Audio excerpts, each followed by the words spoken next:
You take a seed, you plant it, you grow it, you dry it, you roll it, you smoke it, and it goes down smooth. Hey! Spanning the continent to bring you the truth about cannabis and marijuana law reform. I smoke pot and I like it a lot. The Russ Belville Show, the voice of the marijuana nation. Now, here's your host, Radical Russ Belville. Good day, tokers and tokettes and non-toking lovers of liberty. It is Monday, September 29th, 2014, and it's got to be 420 somewhere in the world. Hope y'all had a great weekend. I had a blast myself, and I'm ready to fight the fight again this week.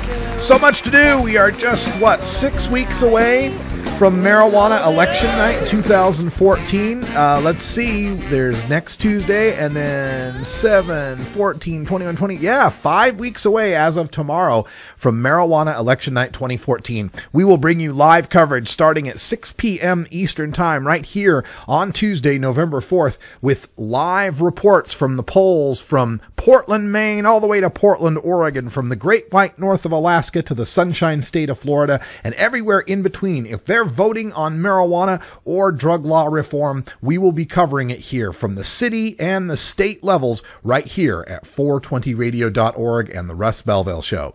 All right, on today's show today, which is kind of redundant, isn't it? On today's show today, we're having one of those Mondays, I suppose. But on today's show, we are going to deliver a devastating radical rant at the end of the show. Legalization's coming. Let's risk it all on a waterfront pot party. My review of the Portland hemp stock, and most particularly how the local news media are reporting on the Portland hemp stock that took place this weekend at the waterfront park in Portland, Oregon. Also on the show today, there are new marijuana regulations being promulgated in Colorado today. Over 30 new regulations. We'll give you some of the details on some of the new rules for recreational and medical marijuana in the state of Colorado. Also on the show today, unfortunately, Dr. Mitch can't join us today because he had to have dental work done today and he's still a little bit out of it. So we will take a look at Florida and do a little reefer madness debunked, where we take a look at the current scares that the law enforcement opposition to medical marijuana there are trying to foist on the people. Also, we have got some more drug war data mining. I got a good response from my look at the TEDS A data last week. This week, there was a interview with a drug rehab specialist who's giving a speech tomorrow, or a talk tomorrow, here in Portland, Oregon at Oregon Health Sciences University. And he made a claim that I'm going to show to be a out and out falsehood when we get some drug war data mining done on that TEDS A data specific to the state of Oregon. We'll also be coming to you in hour 2 with Toker Talk Radio. I got a few stories from around the world that require a little bit of discussion. But first, we start off with our 420 radio news. And in the headlines today, Governor Cuomo wants to bend the rules to get CBD plants into New York State. Nevada may be hiring on the Arizona researcher who is doing groundbreaking work in post-traumatic stress disorder studies with medical marijuana.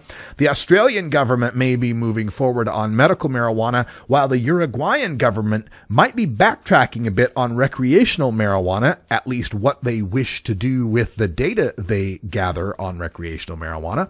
And there was another Grow for Vets that took place this weekend in Colorado Springs. We'll tell you about the vets that showed up there and got a donation of free medical marijuana. All that is coming up on the Russ Belville Show here, so stick around for the net's best source of news and interviews you can use for the cannabis community. We're back with the news right after this.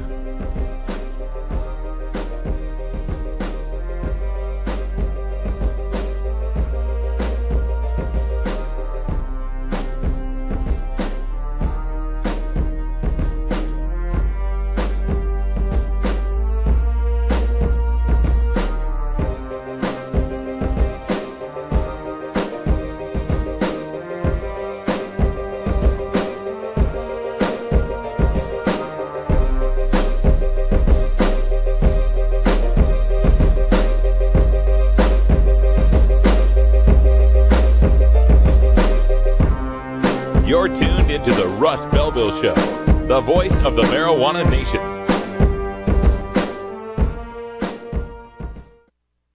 You can get 420 Radio on the go with the TuneIn Radio app for all mobile platforms. Go to rad-r.us/420tunein or just click the TuneIn Radio icon below the live radio feed on 420radio.org. It was a nightmare scenario last May for one Southern Oregon woman. It's 4 a.m. and someone's trying to break in. 911 emergency. My ex-boyfriend is trying to break into my house. He put me in the hospital a few weeks ago, and I've been trying to keep him away. But because of budget cuts, the sheriff's office is only open during weekday business hours. I don't have anybody to send out there. See, if he comes inside the residence and assaults you, can you ask him to go away? Or he did break into the home, and he did rape and choke this woman. Meanwhile, it was announced that the Oregon Sheriff's Association made a $100,000 donation to the campaign against Measure 91, the initiative to legalize marijuana. So there's enough money to protect people from marijuana, but not rapists? Measure 91 devotes 35% of tax revenues from marijuana sales to state and local police. Vote yes on Measure 91. A message from the Russ Belville Show, not endorsed or sponsored by the Measure 91 campaign. 420radio.org is proud to replay Green Stream Radio with Grandma Cat, Tim, me, and On One from Olympia, Washington. Green Stream is bringing you the latest developments in legalization in Washington state straight from the state capitol, plus on-site shows at emerging cannabis clubs and hemp fests. Catch the replays Tuesday at 11 Pacific on... Mike Schwab is a former middle school science and math teacher. Currently, he works with children daily as an after-school program leader. Currently, kids have easy access to marijuana with little understanding of its impact. We can take better care of our kids through Measure 91 with strict regulations and funding for proven marijuana education and prevention programs to keep kids from using it. Under our current marijuana laws, one mistake can ruin a life. Measure 91 removes unfairly harsh punishment for marijuana offenses and gets more tax money to local police and drug prevention. Vote yes on 91.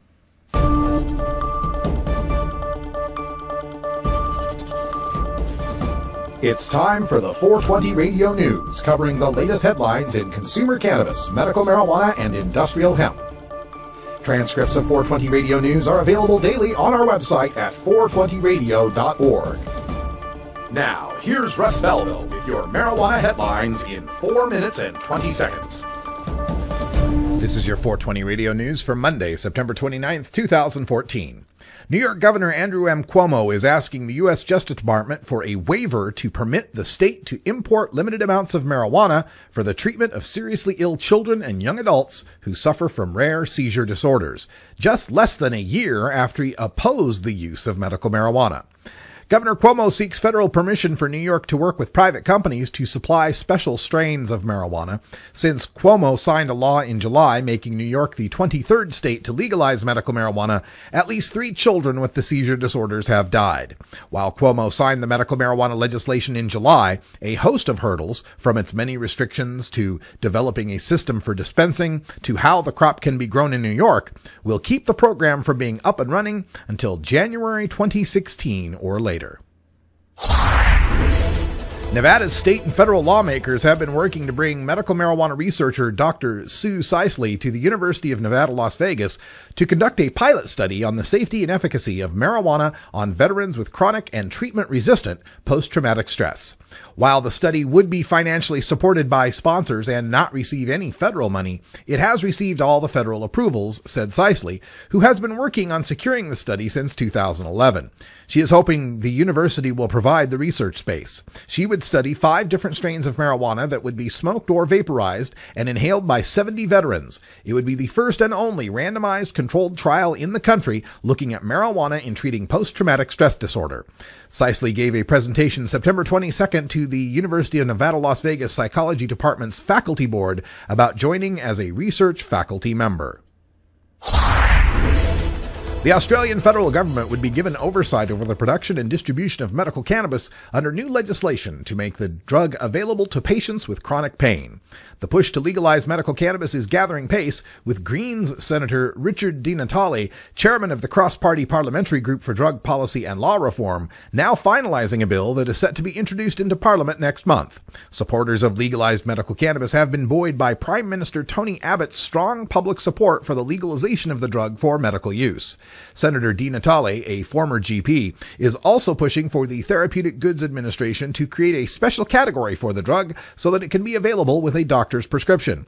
The TGA currently lists cannabis as a prohibited substance in Australia.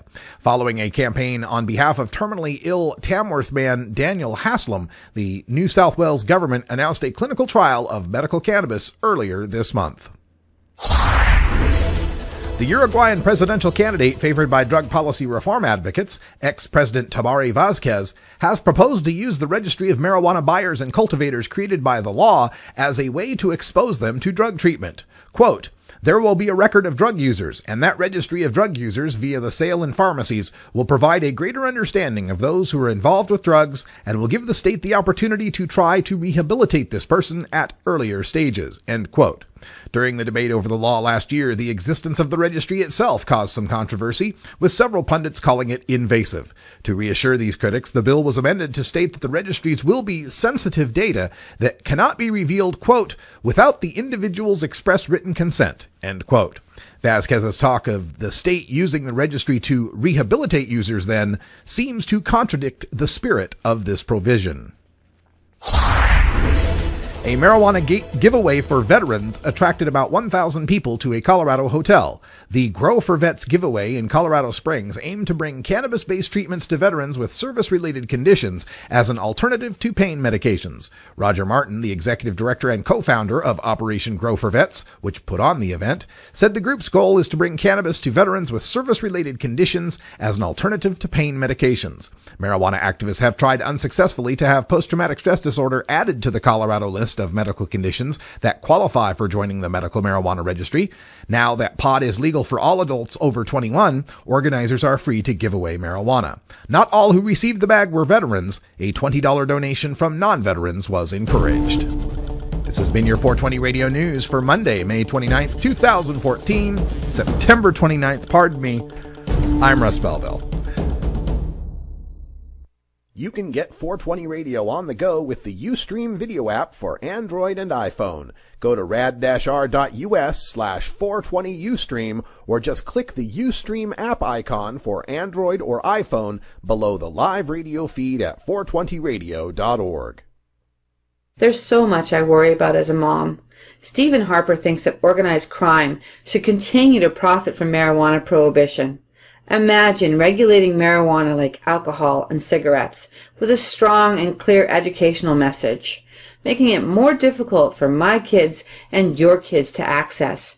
Drug dealers don't ask for ID. Stephen Harper does not have the kind of judgment we need to protect our children, authorized by the normal. Despite strong public support for medical cannabis, decriminalization, and legalization in Georgia, the state spends $121 million every year to arrest, prosecute, and imprison Georgians for simple possession. Each year, the state of Georgia spends less on driver services, agriculture, and forestry combined. What else can $121 million a year do in Georgia? With that much money, the state could hire and keep 3,000 more teachers, improve roads and bridges, provide tax relief for small businesses, repair aging sewage systems, or lower taxes. But right now, that's millions of dollars of your tax money wasted on failed enforcement. Tell your representative you're tired of wasteful spending and ask them to end cannabis prohibition. Join the conversation at www.peachtreenormal.org. Peachtree Normal is a proud affiliate of NORML, the National Organization for the Reform of Marijuana Laws.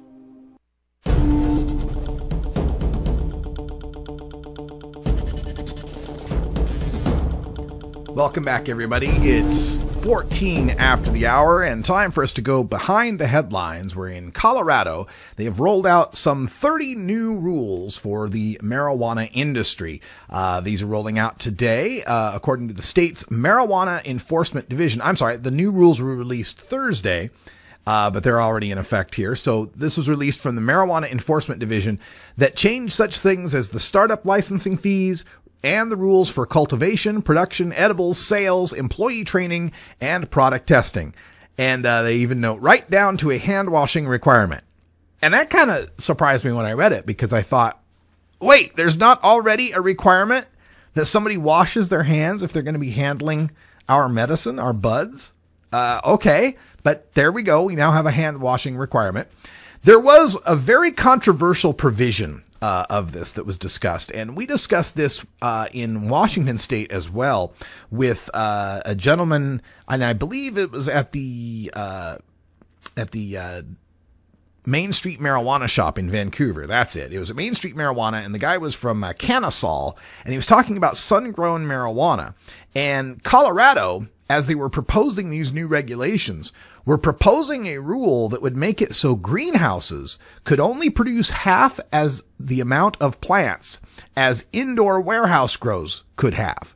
And of course, all the sun growers threw a fit about this and pointed out how environmentally damaging that kind of rule is. Of course, if you present an incentive for someone to grow inside, if they can grow twice as many plants, you're just wasting more energy and resources to pull that off, when sun-grown marijuana can take far fewer resources and, help us reduce greenhouse emissions and such. So they changed that. In the new rules that came out, there is no distinction between a indoor warehouse grow and an outdoor greenhouse grow. The same number of plants, 3,600, are allowed at the level tier 1 productions there. The Enforcement Division also established vendor training requirements for safety and public health requirements for anybody manufacturing edible marijuana products. I believe that would include that hand washing requirement. Glad to hear that we've got that. If they have to wash their hands to make my Subway sandwich, they should have to wash their hands to fill my bag of buds. But here's some good stats that came out of this. Marijuana occupational licenses. If you want to work in the marijuana industry, you have to get a card from the Marijuana Enforcement Division. The Marijuana Enforcement Division has told us now that they have issued 18,666 occupational licenses. There's the jobs we're talking about. And that's just the direct jobs that come from marijuana. That's just the people who directly touch the plants, the buds, the tinctures, the edibles, and so forth. Doesn't even begin to count the law firms, the compliance specialists, the software trainers, the product packaging manufacturers. There's so many ancillary industries that have been bolstered by this marijuana legalization that for every one of those 18,666 jobs, there's got to be at least 3 other jobs that are feeding that job as far as supplies, logistics, and support. They currently note there are 496 licensed medical shops in Colorado and another 242 recreational stores. The state has received 177 additional applications for recreational stores and grow operations that could be approved by this Wednesday. So let's see, 242, 342, and another 77. It's 400. We're rapidly approaching having as many recreational marijuana shops in Colorado as we do medical marijuana shops. Another controversy that was addressed by these new regulations had to do with finalizing the single serving size of an edible. Single serving size of an edible in Colorado will now be limited to 10 milligrams of active THC, and any item that contains multiple servings will have to clearly mark how many servings are in it, right? So if you're talking about a soda bottle and it's a 16-ounce bottle and it's an 8-ounce serving, then you have to indicate the bottle has 2 servings in it. In the case of things like chocolates and edibles, they have to be clearly marked to be able to break them apart into serving sizes. So this is some good news, especially as the reaction to Maureen Dowd and other high-profile over-medible cases, people who've used too many medibles and gotten themselves sick, has been a real black eye to legalization, and really one of the only downsides that the opponents have been able to seize on. So it's good that our industry is getting a handle on this and being proactive about the amount of THC per serving. Now, there's also some testing requirements that have changed. Not only will there be testing for potency in edibles, but also for chemicals like pesticides in the presence of fungi. But There is a serious problem, in my opinion, with the new testing rules, and that is marijuana testing facilities will only test product from licensed cultivation centers, not home growers or medical marijuana caregivers. This is really disturbing to me because it sets up this situation where, as a consumer, the only safe place I can get marijuana that I know has been tested is going to be from a pot shop or from a dispensary. You know, there are times where I've fallen off the wagon.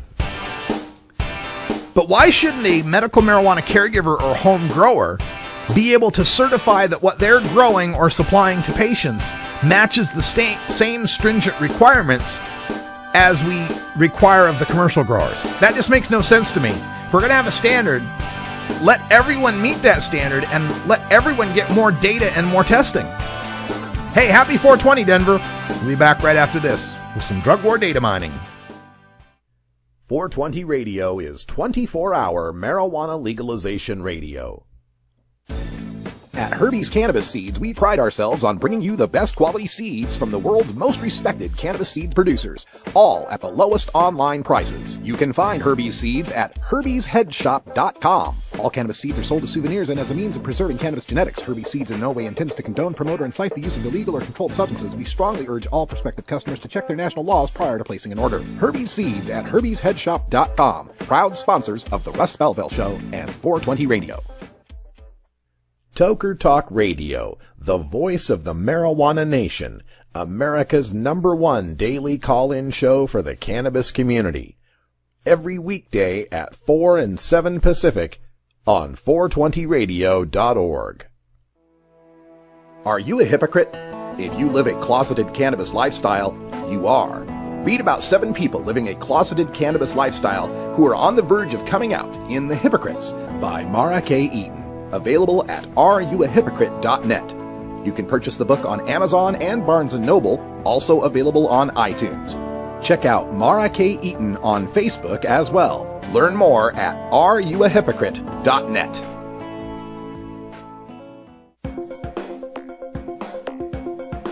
Arguing for the end of adult marijuana prohibition is easy because we have facts, science, reason, compassion, evidence, truth, and logic on our side. It is even easier when researchers catalog it all for us. Learn how to gather the facts on marijuana use, arrests, seizures, rehabs, drug tests, and more in this edition of Drug War Data Mining. Welcome back, everyone. 23 after the hour. And this headline in my local newspaper, the Oregonian, reads, "Marijuana use among young people to be discussed as part of free forum this week on drug addiction." And in it, they do a Q&A with Dr. Andrew Mendenhall, who's the outpatient medical director at Hazelden in Beaverton. So they asked a drug rehab guy about how addictive marijuana could be for young people. Guess what? He said down at the very bottom, "I don't think there's a safe level of marijuana consumption." That's right. Nobody can consume any marijuana, even an adult, without it being a problem. But I didn't want to focus on that. I wanted to focus on this drug war data mining piece where he says, quote, "Cannabis dependence is the most common addiction among people 14 to 24 years old seeking treatment at the Beaverton Clinic." Now, I don't have any numbers on the Hazelden Clinic in Beaverton specifically, but I can get you numbers from the treatment episode data set, which is all of the rehab admissions to the hospitals throughout the country that get public funds. And we worked with this a little bit last week, but we want to take a look and find out what is the #1 substance people are going in to rehab for. Now, within TEDS-A, we have a number of variables that are available to us. And under the original variables for substances of abuse, there are 3 substances listed: primary, secondary, and tertiary, as far as what's the drug the person's coming in for. Some people may come in for more than one drug. They might be alcoholic heroin addicts, for example. So I like to look at the primary substance, and this is something called sub 1. And if we take sub 1 and put that into the row, we can then run our table and find that the primary substance people go to rehab for is alcohol. 39.1% of the people go to rehab for alcohol, whereas 17.5% go for marijuana and 16.4% are going in for heroin. Those are the 3 largest categories. But that's all people. going to rehab for all reasons. What if we narrowed that down? He said people aged 18 to 24 in his quote.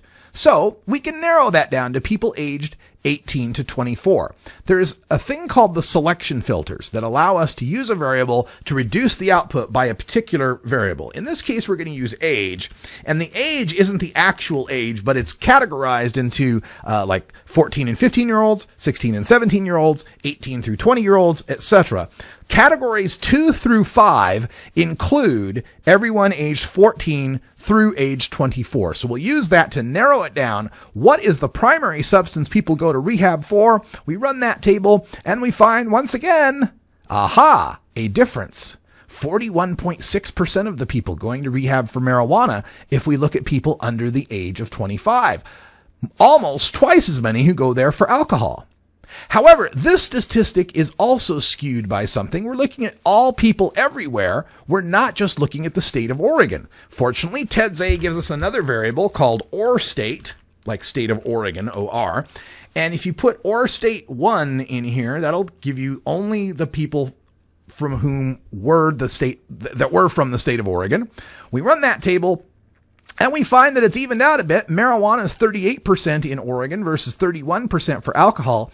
But this still reflects all people going to rehab for all reasons. Remember, our Hazelden guy said people seeking treatment. This would not include people who are in treatment because the criminal justice system forced them there. We can use a variable called p-source to tell us what sent someone to rehab. And when we run that, we can find that when it comes to the criminal justice system is sending 37.9% for marijuana, but 43% for alcohol. Looking it down to just self-referrals, we see 27% for marijuana, but 33, almost 34% for heroin.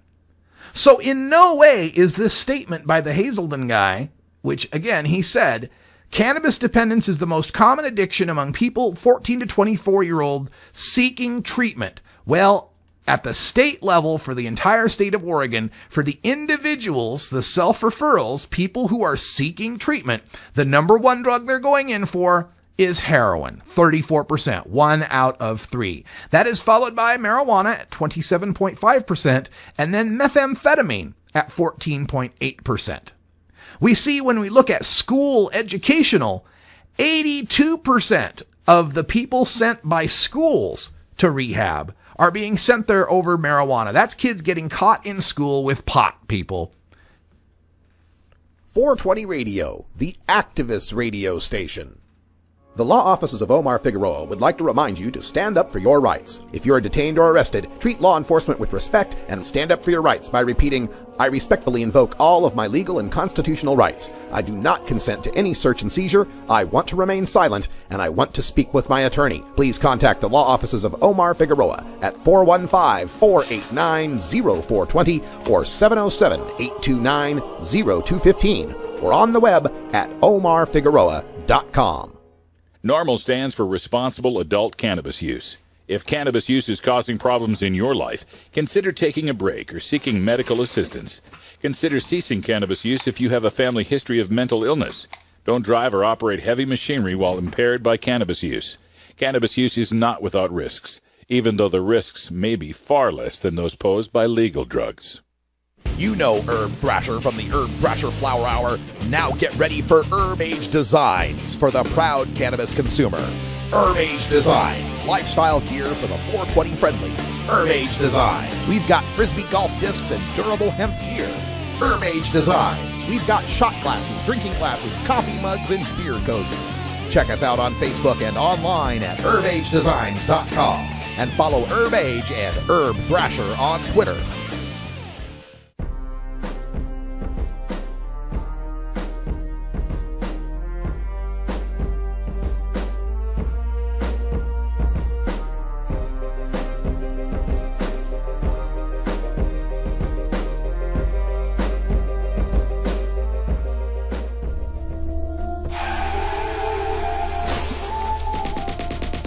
Marijuana is an addictive drug which produces in its users insanity, criminality, and death. Marijuana is the most violence-causing drug in the history of mankind. If the hideous monster Frankenstein came face-to-face with the monster of marijuana, he dropped dead from fright. You know, it's not easy countering 7 decades of propaganda in a 2-hour show, but let's try. It's time for the Russ Belville Show's Reefer Madness Debunked.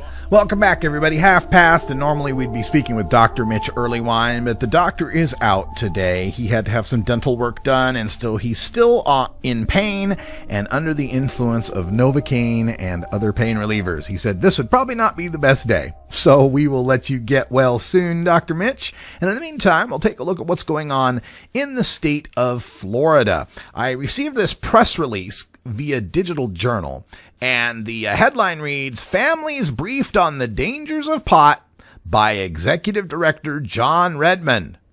Now, John Redmond is the Executive Director of Californians for Drug-Free Youth and Director of Demand Reduction for California's high-intensity drug trafficking area. Other information, let's see about this. He's been rewarded for distinguished service from the Office of the National Drug Control Policy and was honored in 2008 and 2011 as the Citizen of the Year from the California Narcotics Officers Association, that bastion of scientific inquiry. So, John Redmond is going around in Florida trying to scare the hell out of Floridians over their vote for Amendment 2, which would legalize medical marijuana in the state. The polls currently are hovering around the 60% mark that it needs to pass. So any amount of fear and doubt they can sow is going to help them move that needle toward no. So, he gave a talk on his work experiences with legalized medical marijuana in California. Now, comparing California and Florida for their medical marijuana is a little bit of an apples and oranges comparison, in that California has famously started off with the most lax medical marijuana statute allowed in the country. Florida's would actually have a condition list and be a little better regulated than California. But what he brings up is that Floridians can expect pot shops everywhere. And the first line that he delivers here, per an NPR story in October of 2009, of all things, quote, "In some neighborhoods, there are more medical marijuana dispensaries than Starbucks." I want to just attack that little bit of reefer madness right off the bat. This common line, "There's more dispensaries than Starbucks." Oh my God! People can go get marijuana at more dispensaries than Starbucks. Yeah, but can people go get marijuana at more places than there are outlets for getting coffee? Another example of an apples to oranges comparison. They say, oh, more dispensaries than Starbucks. Oh my God. But there's other coffee shops other than Starbucks. There's restaurants other than Starbucks.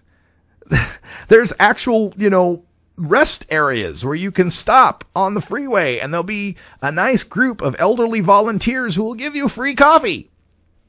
There's nowhere near that many outlets to get marijuana. This scare is supposed to be, because we see Starbucks everywhere, we'll see marijuana dispensaries everywhere. And what is the problem with seeing a marijuana dispensary? Oh, look, there's a building that has security at the front of it that requires you to buzz into a door to gain entrance, where your identification for legal age is checked, where you're in a medical state with a medical card, your medical marijuana card is checked to see if it is valid. As it would be checked in Florida, you would have to be an adult.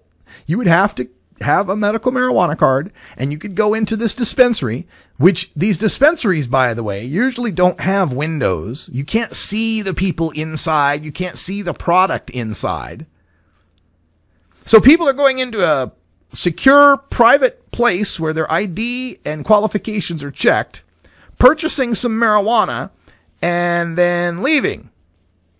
Why is this such a frightening prospect? See, they keep saying pot shops as if what's going to get set up here is some sort of lounge like a tavern for weed where people are going to go in and get their weed, start smoking it, and having a good old time. And that's not at all what Florida would allow, and that's not at all what dispensaries allow throughout the country. Dispensaries don't have on-site consumption, not in Oregon, not in any of the places like Colorado or New Mexico that have severely regulated these things. And that's what Amendment 2 gives the power for Florida regulators to do as well. But the scare story here is based on prejudice. It's based on bigotry. It's based on the idea that there'll be shops full of those people. Those people will be there. You'll see all the tie-dyes and the hippies and the stinky people and the pierce and the tattoos and those people. That's what it really has to do with. Especially when you read his next point, which he says an unregulated pot shop system that translates into thousands of shops opening at the beaches and throughout Florida neighborhoods, next to schools and churches, within easy walking distance of children. Why does that matter? There's a dispensary. There's 4 or 5 of them on Sandy Boulevard here in Portland, Oregon. If your kid came to Portland, your kid could fly in, catch the MAX train, the light rail, or catch a bus, get right down on Sandy Boulevard and be within easy walking distance. I know of a spot on Sandy where there's 2 pot shops within 4 blocks. One on 28th, one on 24th. Collective Awakenings on 28th, Treehouse Collective on 24th. Your kid, we could drop him off at 26th and Sandy, and he'd be in walking distance of 2 dispensaries and never be able to get into either of them.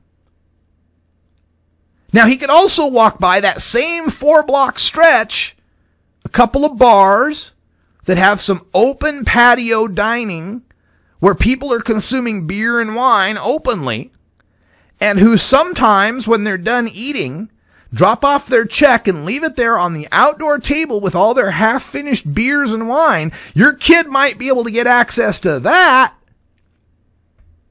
but he's not going to be able to get into those pot shops. Now, the scare story from Florida wouldn't be complete without a little bit more of the WOTC. What about the children, WOTC? Here's his quote. Oh, actually, this is a quote from Luis Colon, who's a father of 4 and the CEO of MGE Management Experts. MGE Management Experts training is based on the administrative technology of L. Ron Hubbard. You know, the Scientology guy. So this is probably valid stuff, right? Luis Colon says, quote, even more frightening for parents is that Amendment 2 permits our children to be classified as qualifying patients, which comes with the constitutional right to obtain medical marijuana without their parents' consent or knowledge. In addition to no parental consent requirements, there are no age limits or limits on the amount of dope and edibles someone can get. This means our kids can get pot without our consent. It can be edible, so we'll never smell it, and we will never know if they don't tell us, we don't find their stash, or we don't catch them using. All right, before I get to the first part of that, let's tackle the second part. Your kids might be able to get a hold of pot. You'll never smell it because it's edible. You'll never know it if they don't tell you, or if you don't find their stash, or if you don't catch them using. So how big of a problem is your kids' marijuana use if you can't tell without catching them? How much of a problem is that, really?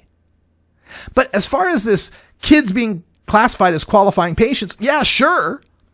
Sure, if they can go to the doctor with their parents and get the qualification, they're going to be able to set up all sorts of regulations regarding how children will be able to qualify. There are kids with medical marijuana cards here in the state of Oregon. There's kids with medical marijuana cards in the state of Colorado.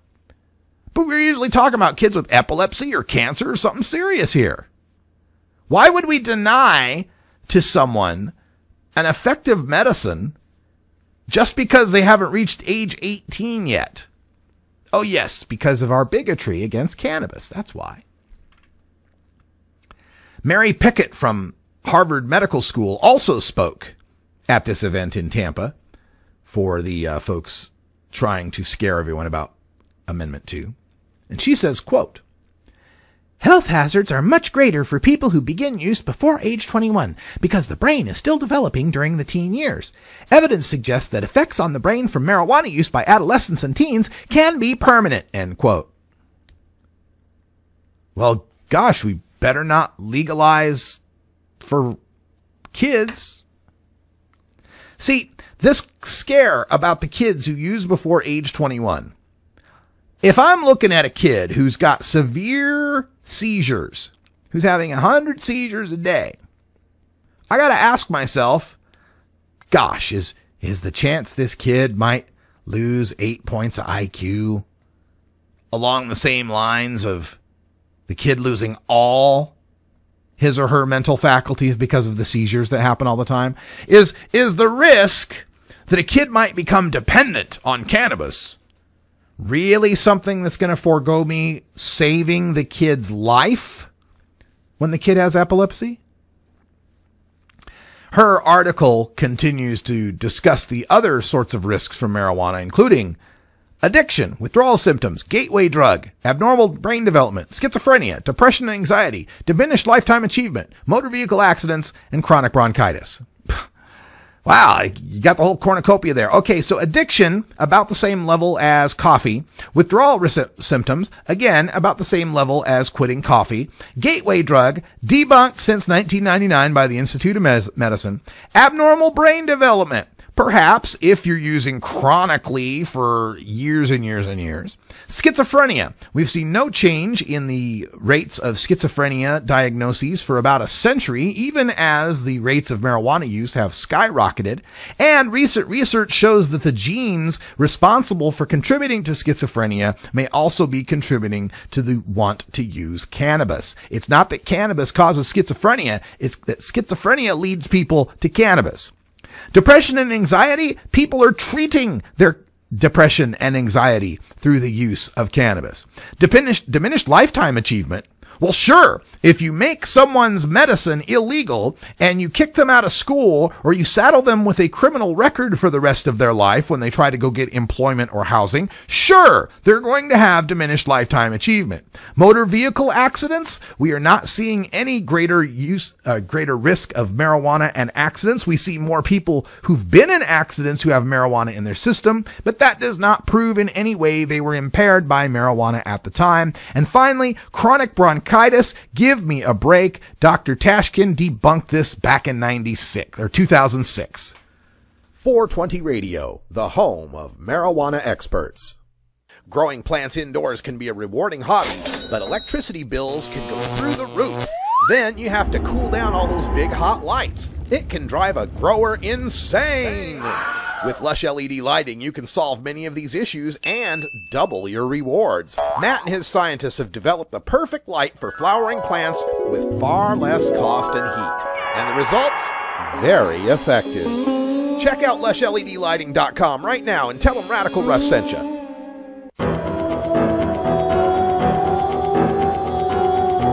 In the interest of fair and balanced journalism, the Russ Belville Show presents the anti-drug public service announcement of the day. Hey, you telling me marijuana's gonna mess up my concentration? I ain't gonna worry about that.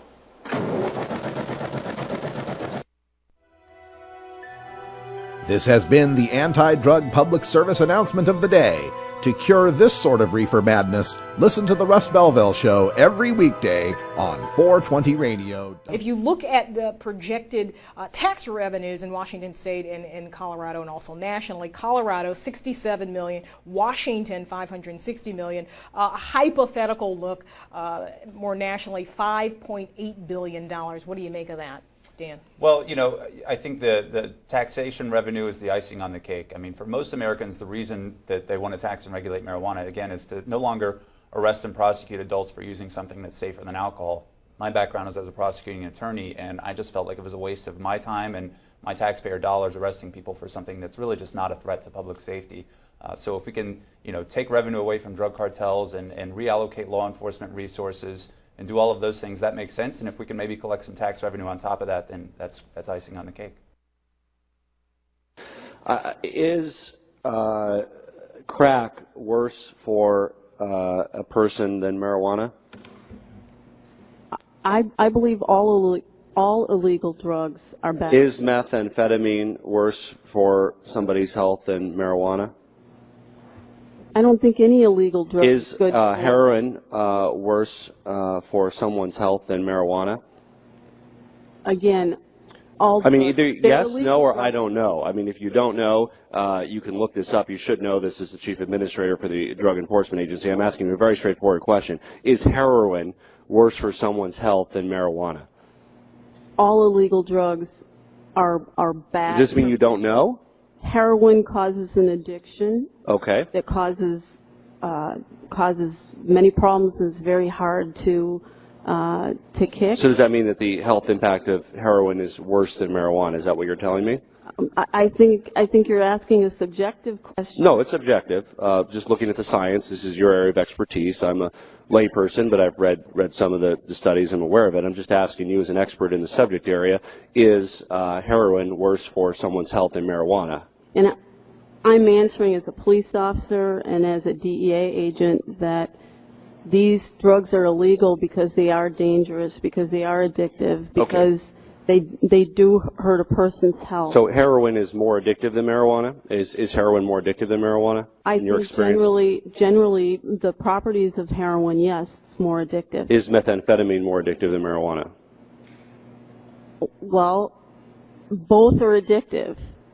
Well, is methamphetamine more highly addictive than marijuana? I think some people become addicted to marijuana, and some people become addicted to methamphetamine. You mentioned that your top priority, I believe you indicated to us, is abuse of prescription drugs. Is one of the main classifications of prescription drugs painkillers that you're concerned about? That's correct. And are those painkillers addictive? Yes, they are. Very addictive. Are those painkillers more addictive than marijuana? All illegal drugs are in Schedule 1 are addictive. You can't handle the truth. Entirely legitimate topic for debate. You have offended my family. Hey, this is great, man. And you have offended a Shaolin temple. One major responsibility is to encourage people to use less drugs. I know nothing. I support a change in law to end federal criminal penalties for possession of up to 1 ounce of marijuana. We don't need no stinking budget. Homosexuality, immorality generally. Down the centuries you have slurred the meaning of the words we, the people. Be warned, this is not your mother's marijuana. You could ask yourself a question. Do I feel lucky? Well, do you, punk? I want to ask you a bunch of questions. I want to have them answered immediately. Surely you can't be serious. I am serious. And don't call me Shirley. Radical Rant. Welcome back, everyone. 48 after the hour, and today I want to rant about the Portland hemp stalk that took place this weekend at the Waterfront Park. And let's open up by just taking a look at a picture that features prominently in our hometown paper's coverage of the event. What we have here is a picture of the back of a security guy from a security company called TAC 1. TAC 1 had been hired to conduct security as requested by the city council in order to grant a permit to Hempstock, in order to prevent the open consumption of cannabis on the waterfront grounds. Now, in the background, this gentleman from TAC 1 is looking directly to his right, kind of obliquely to his right, I should say, about a 15-degree angle to his right, looking at his, let's say 1 o'clock position, where there's a young man in a black t-shirt with a yellow triangle or yellow diamond on it, made to look like a street sign, with a picture, an icon of a pipe, and it says loading zone on it. And this young man, and I would anticipate, I don't know, I'm really bad at judging ages. He could be 16, he could be 26, I don't know, but he's young, probably closer to the 21 side. And in his hand, he's got what looks to be some sort of tube that he is placing to his mouth and inhaling from. My guess is that it would be a cannabis vaporizer. So there we have the TAC 1 security guy, the main stage in the background, and a young man puffing away on a vape pen at the waterfront, 5 weeks away from the vote for legalization on Measure 91. And that's what I wanted to get into, is the wisdom or lack thereof in moving forward with the Hemp Stock Festival, especially just 5 weeks before we're trying to get an election passed for legalization. Now, the reason that the City Council initially rejected the Portland Hemp Stock request, the permits for the park, according to Parks Bureau documents, the issue stemmed from lax security at the 2013 festival held at Kelly Point Park, which drew an estimated 80,000 people. Quote, event personnel were deliberately indifferent to the rampant presence, sale, and use of marijuana, medibles, and alcohol, including use by minors, the Bureau wrote. These violations were not trivial, nor were they isolated. So, rampant use of marijuana by minors at the Kelly Point Park, and I can testify not to last year's, but in the years leading up, the last few that I had been out at Kelly Point Park, and yeah, it was pretty much a free-for-all. If you don't know the geography of Portland, Oregon, the north of us is Washington State, and the border is the Columbia River. There's another river called the Willamette River that flows into the Columbia, and that makes the boundary between East and West Portland. Where the Willamette River meets up with the confluence there of the Columbia River, there's a point out there, and it's where Kelly Point Park is. It's way the hell past all like the loading docks and the industrial areas of town, so it's way the hell out there. It's like Booneyville. And of course, as all the cannabis consumers went out there to the big pot festival in Booneyville, they felt free to light up and enjoy and not really give a damn whether or not kids were out consuming, and media didn't really pay much attention to it. So, as 2014 is coming around, we've got Paul Stanford, who heads up the Hemp and Cannabis Foundation, on the horns of a dilemma. He is trying, at this time, going back to 2013, he is moving forward with his plans for not just one ballot initiative to legalize marijuana, but 2 ballot initiatives to legalize marijuana, on the heels of his spectacular failure to pass the legalization of marijuana in 2012. You remember that? When Oregon and Washington were passing marijuana legalization with a 55% margin, and Oregon, a state like Washington and Colorado that has decriminalization, that has medical marijuana, that has over 10% of the people using marijuana in the state, very similar state, failed with 46%. Why? Well, because Paul Stanford did overreach once again with his little pet project Octa that he's been working on for a couple decades, where he believes that the state of Oregon can follow the UN treaties on drug production and control, because Oregon's a country, apparently. And in 2012, he was pushing for unlimited production, unlimited cultivation, unlimited possession, just so long as it wasn't commercial. Yeah. And of course, the voters rejected that, as well as rejecting his idea of creating a single cannabis commission to which all of the marijuana in Oregon would have been sold, and which would have set all the prices for marijuana in Oregon at the pot shops, and which would have been controlled by the growers like him. So that was rejected in 2012. And following that loss in 2013, marijuana activists here did 2 things. Number 1, we reached out to national funders and found that Drug Policy Alliance was willing to move forward in 2014 if there would be a marijuana legalization push that would be sensible, that would have some realistic limits, and most of all would not have Paul Stanford involved in it whatsoever.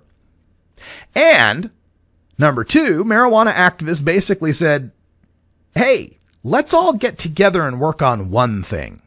Because remember, in the 2012 campaign, there was also 3 different marijuana initiatives that were fighting to get recognition. And because Paul moved forward with his Octa, there was no national funding that moved forward to help in any way, because national funders won't touch the guy with a 10-foot pole.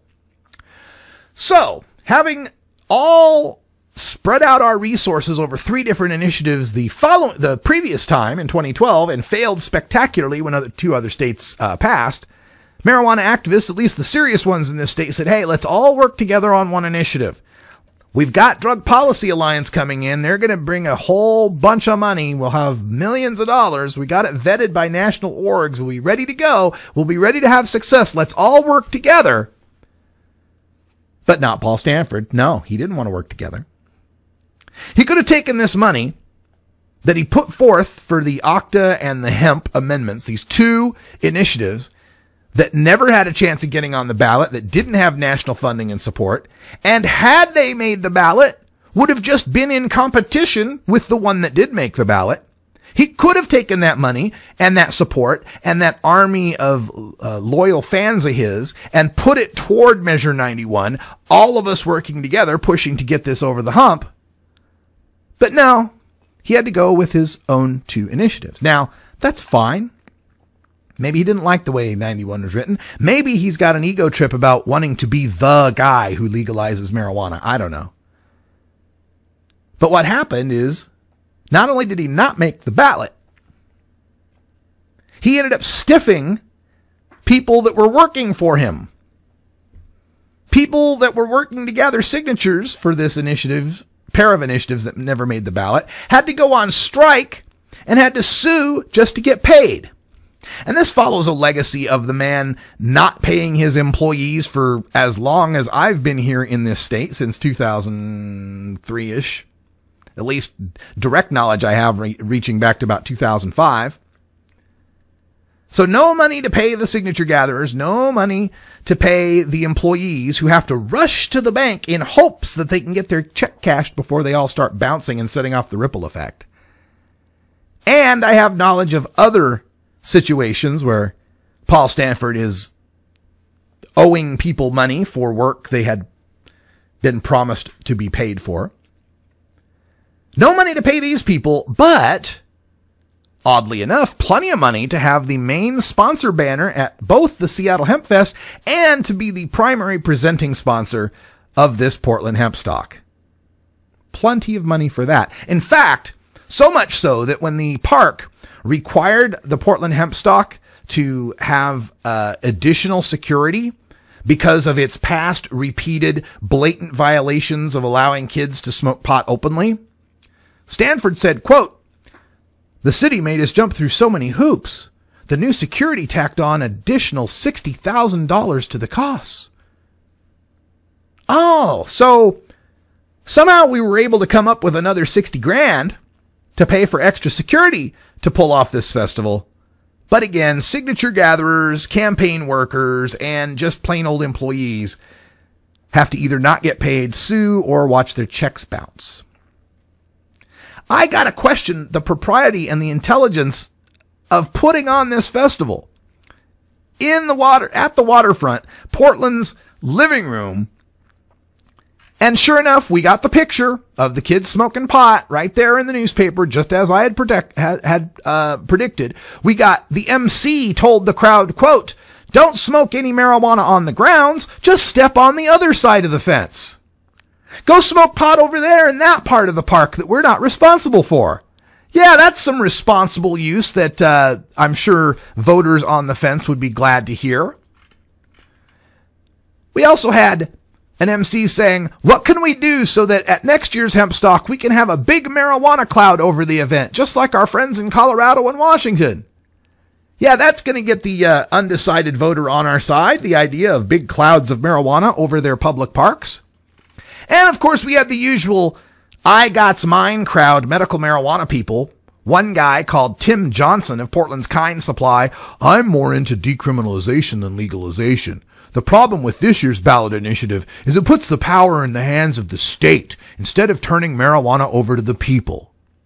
And another man who goes by the name of Pork Chop, quote, "I don't want to see it be recreational. I want to see it be decriminalized. I want to free the weed." Yes, your typical I Got's Mine, treat it like tomatoes crowd. By God, if it can't be as free as dandelions, then we have to oppose anything else. I've pretty much had it with these pot party people. My charges for possession in Utah have been reinstated. I'm facing a trial on October 30th. Somehow this measure and this move to legalize seems a little more serious to me, with my life, my health, my freedom, my money on the line. I ain't got time for pop parties anymore, especially badly run ones that make it harder to pass legalization. This is the Russ Belville Show. The Russ Belville Show is blogging and podcasting daily at radicalruss.com. You take a seed, you plant it, you grow it, you dry it, you roll it, you smoke it. You take a seed, you plant